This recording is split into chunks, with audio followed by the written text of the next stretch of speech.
திமுகவை துடைத்து எறிவோம் என மத்திய அமைச்சர் அமித்ஷா அகம்பாவத்துடன் பேசியுள்ளார் என்று மதிமுக பொதுச் செயலாளர் வைகோ தெரிவித்துள்ளார். மயிலாடுதுறை சின்னக்கடை தெருவில் மதிமுக சார்பில் மொழிப்போர் தியாகிகள் வீரவணக்க நாள் கூட்டம் நடைபெற்றது.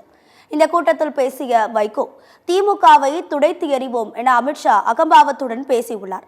திராவிடத்தை அழித்தொழிப்பது ஒரு காலமும் நடக்காது என கூறினார்.